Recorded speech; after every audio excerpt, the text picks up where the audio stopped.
Good afternoon. Well, today we're all out of sorts. This is not my car and I am not at home. This is George's car and I am sat at a garden centre because George the detailer is currently mopping my car.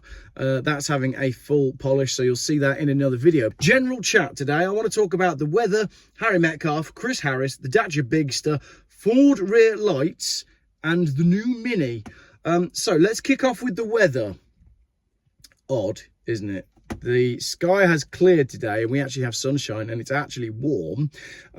There's a hurricane that's just made landfall in Florida. There's a record-breaking hurricane that has just destroyed most of, is it North Carolina? It's weird, isn't it? Very weird. Then you've got all of the issues with the rescue efforts being deliberately hampered. I'm not really going to go into it on this channel. I'm not a meteorologist. There's plenty of other channels that are documenting what's going on, and there's plenty of channels and social media outlets that are documenting what's really happening on the ground with these hurricanes. All I wanted to do was say it's a bit odd. It's all a bit odd. That's it. Tell me what you think in the comments. It's very strange. Getting on to Harry Metcalfe. Harry Metcalfe obviously is farming and he's been complaining about the yield from the wheat being down and there being too much rain. I'm not saying that all of these are connected to man-made weather manipulation. You can make those own summations for yourself.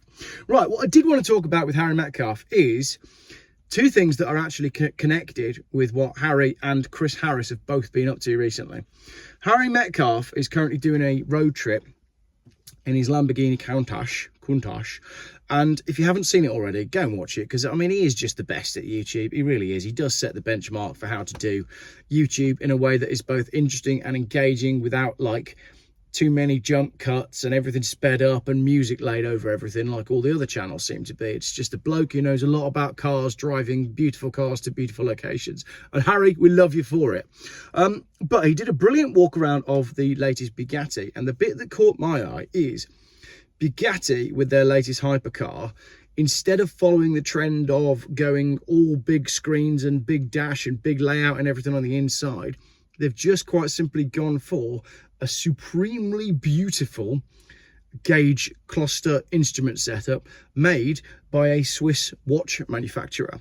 So it's an actual piece of jewelry and it's elegant in its simplicity, but it doesn't have a screen. So there you go. The most expensive brand new car, arguably the most expensive brand new car, doesn't have a screen on the dash. It just has old school, very beautiful dials, and I just wanted to highlight that. Another person who's realized that old school is better is Chris Harris, who's been all over the internet recently. Here's the video, because he's gone and put a corduroy interior in his BMW M5 Touring, which I think is absolutely genius. I'm really not sure on the colour that he's gone for with the colour of the car as well. It's a red car with kind of orange corduroy. But Chris Harris makes an excellent point. Leather is rubbish. Why would you have leather on the inside of a car when corduroy is so much more comfortable? So two people, right, arguably the two most influential people in motoring, Harry Metcalfe and Chris Harris, showing us that the old ways are better. We don't want screens. We don't want ridiculous interiors. What we want is beautiful dials and corduroy. Possibly not in orange though. Right, the next thing, Dacia. I've always liked a Dacia, as you know, if you follow the channel. The Dacia Jogger is one of the few new cars that I've actually reviewed for my YouTube. There's a link just here. And they've launched a new one called the Dacia Bigster.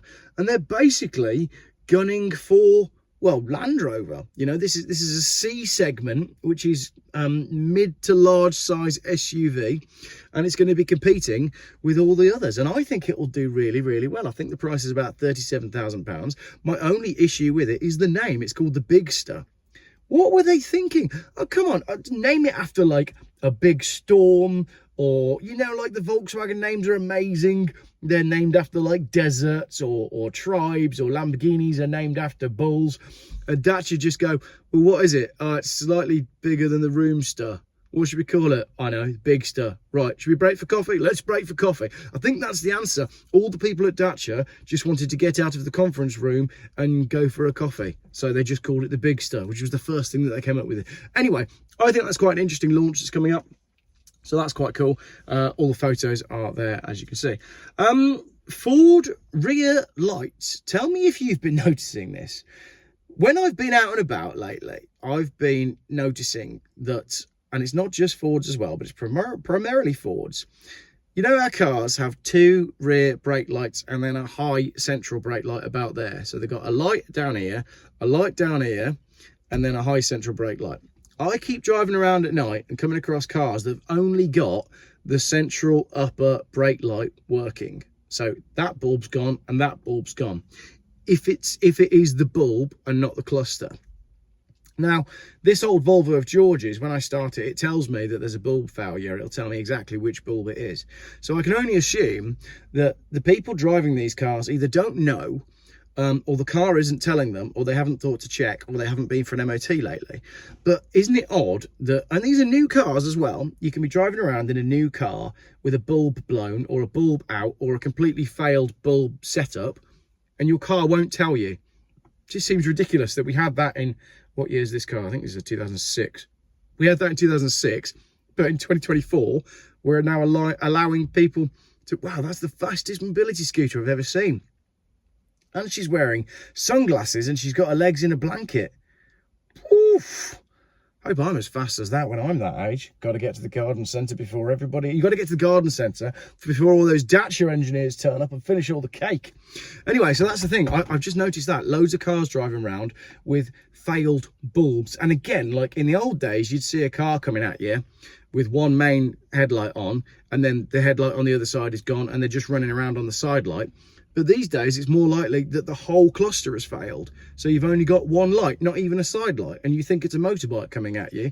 And it's not until they get really close that you realise it's actually a car.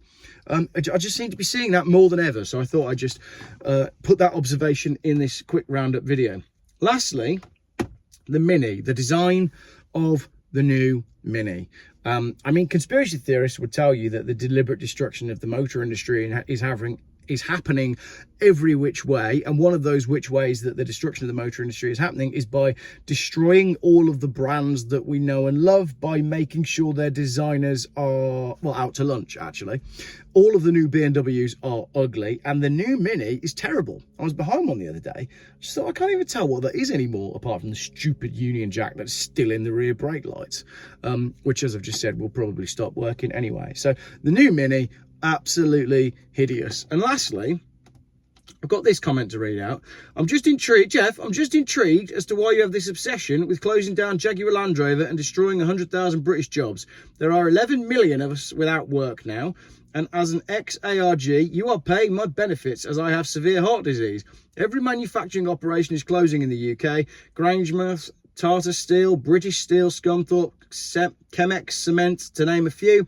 Soon there will be 15 million out of work. Why not do a piece on the 97% failure rate of the Nissan CVT, the huge failure rate of the Ford EcoBoost, Peugeot Pure engines are all rubbish. The MG4 has just come bottom from last in the customer reliability survey, and the Nissan Juke is last, not a Land Rover product. I'm sure the engine you refer to have problems, but why not tell us about other disasters? Nissan, VW, Ford and Stellantis are all bankrupt, whereas Jaguar Land Rover made £2 billion last year. Those four manufacturers will go bankrupt, my friend, long before Jaguar Land Rover.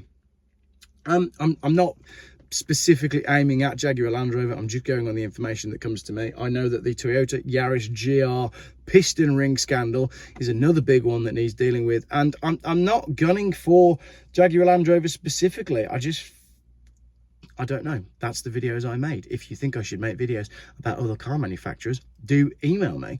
The JLR one is interesting because it's been going on for ages. I've made loads of videos about the Ford EcoBoost. We did all that stuff with Polly down south and her fleet of vans. So no, please don't think that I'm just focusing on Jaguar Land Rover. I agree. Most brand new cars are all rubbish, apart from the Dacia Bigster. And I'm going to go join all of the engineers over there now to have some coffee and cake because they've finished their work for the day. Thank you very much for watching, and a video on my new car and the paint mopping that's going on right now in George's unit is coming up soon, but I'm going for a coffee with all the guys from Dacia.